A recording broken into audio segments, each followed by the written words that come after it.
Cordial saludo, mi nombre es Melissa Bonilla y a continuación la resolución número 627 del 7 de abril del 2006, por la cual se establece la norma nacional de emisión de ruido y ruido ambiental que le corresponde al Ministerio de Ambiente, Vivienda y Desarrollo Territorial establecer las normas ambientales para controlar y reducir la contaminación atmosférica en todo el territorio nacional. En la presente norma se monitorea la emisión de ruido, la cual es generada por una fuente, y el ruido ambiental, en la que se permite evaluar una actividad en el ambiente que se encuentra ubicado.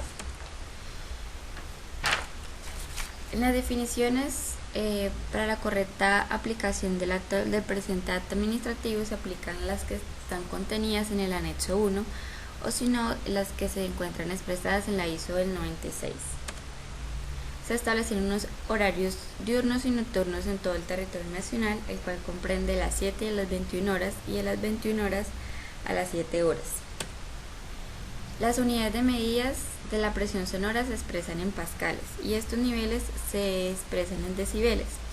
Estos deben indicar el filtro de ponderación frecuencial utilizado, ya sea A, C, D u otro, y el filtro de ponderación temporal, en sus siglas en inglés, rápido, lento o de impulso, y para todos los cálculos o mediciones de la presión se toman como 20 micropascales. Se establecen unos parámetros de medida, el cual encontramos el nivel de presión sonora continua equivalente ponderado y ponderado lento, el ruido residual medido también como la presión sonora equivalente ponderada y el percentil 90, el cual es el nivel que sobrepasa durante el 90% del tiempo de observación. Se establece un intervalo unitario de tiempo de medida, el cual dice que de forma continua durante una hora o con intervalos de tiempo para obtener como mínimo una medición de la información durante 15 minutos.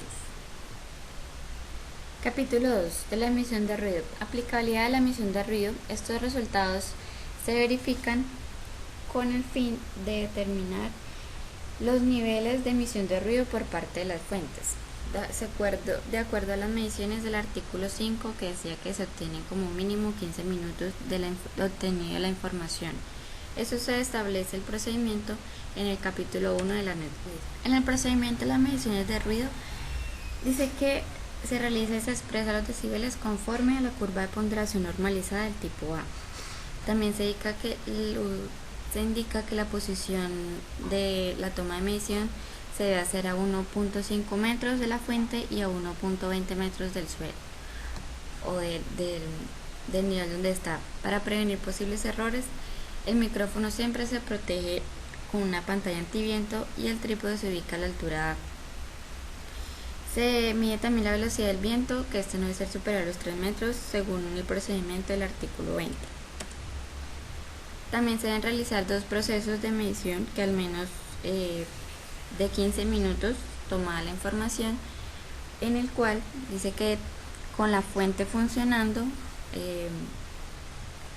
se van a obtener el nivel de presión sonora equivalente ponderado y con esto también se corrige. Y se va a tomar también el ruido residual, el cual se toma sin la fuente funcionando, y para obtener el dato posible del ruido residual sin el funcionamiento. En el respectivo sonómetro se debe ajustar y calibrar de acuerdo a las instrucciones del fabricante. Eso se debe efectuar antes y después de las mediciones. También se debe determinar la naturaleza del ruido, si es continuo, intermitente, impulsivo o impulsividad. También se debe determinar como mínimo ejecutar una medición en el cual consta de dos procedimientos, que es como lo determinamos anteriormente, diurno y nocturno, y se debe proceder de acuerdo al artículo 20, que dice que no se debe hacer la toma de medición en días lluviosos. Y estos datos se comparan con los estándares máximos permisibles del ruido que se encuentran ubicados en la tabla 1.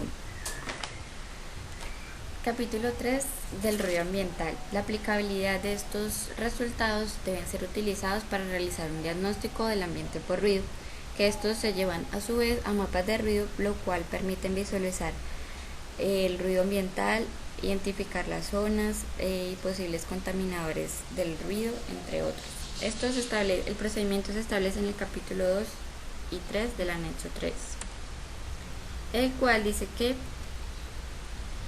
al igual que la anterior, se debe tomar en cuenta, conforme a la curva de ponderación normalizada de tipo A, las mediciones se establecen de acuerdo a la ley ISO 96, la toma de las muestras se hacen de acuerdo a los 4 metros sobre el nivel del suelo, no se debe realizar bajo ninguna medida de tomar las mediciones debajo de un puente y tomar la muestra como mínimo de 15 minutos, como lo establece el artículo 5, en el que dice que se deben ser 5 mediciones parciales o distribuidas en tiempos iguales, entre ellas norte, sur, oriente, occidente y vertical hacia arriba.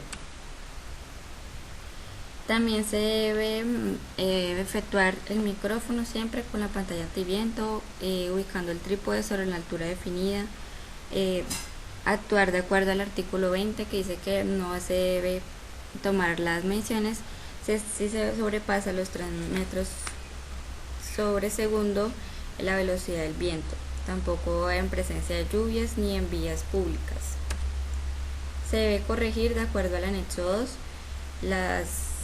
los niveles equivalentes por tono y por impulsibilidad. Se deben desarrollar de acuerdo las mediciones de acuerdo al sonómetro, ajustando o calibrando de acuerdo a las instrucciones del fabricante. Este procedimiento, como decíamos anteriormente, se realiza antes y después de efectuar las mediciones, ya sea con un calibrador o con un pistófono. El intervalo de referencia, como lo hablamos antes, se establece en el artículo 2, que son 14 horas diurnas y 10 horas nocturnas, y para terminar los resultados. También se establece con el artículo 5, que es mínimo 15 minutos de la toma de las muestras.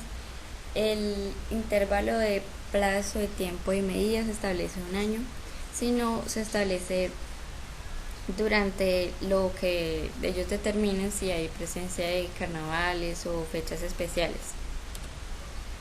Y estos resultados se establecen o se comparan con los estándares máximos permisibles de los niveles de ruido ambiental ubicados en la tabla 2. Capítulo 4. De los equipos de medida y las mediciones.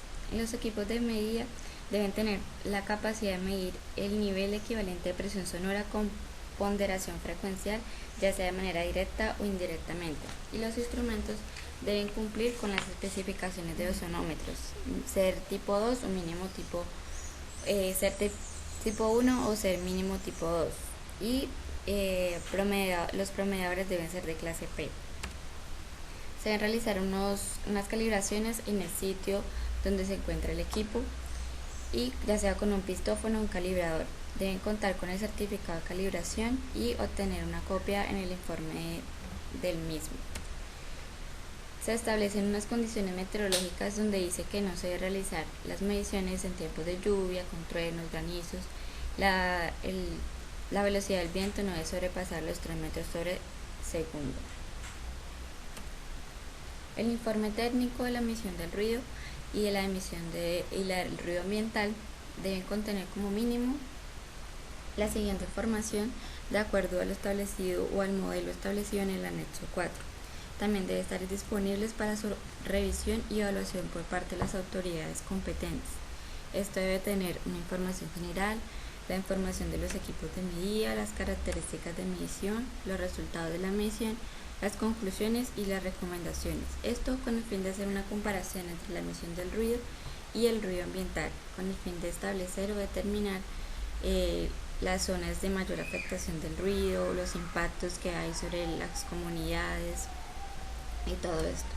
Para ello se establece también unas autoridades donde van a elaborar, revisar y actualizar en sus municipios los mapas de ruido para aquellas áreas que sean prioritarias. Esto se elabora de acuerdo a las especificaciones del anexo 5 y se da una copia al IDEAN. Los fines y contenidos de los mapas de ruido son para poder desarrollar los planes, programas y proyectos preventivos, correctivos o de seguimiento. Y esto a su vez sirve como insumo técnico para la elaboración del plan de ordenamiento territorial. Los requisitos mínimos que deben cumplir la elaboración de mapas de ambiental debe ser realizado también como mínimo 2 mapas de ruido, uno para el periodo diurno y otro para el periodo nocturno. Los indicadores de ruido ambiental deben ser por curvas de disorbido y el software debe ser basado o realizado bajo los métodos científicos reconocidos. También las autoridades competentes deben realizar unos planes de descontaminación del ruido, en el cual deben ser desarrollados bajo los parámetros o los resultados de los mapas de ruidos elaborados.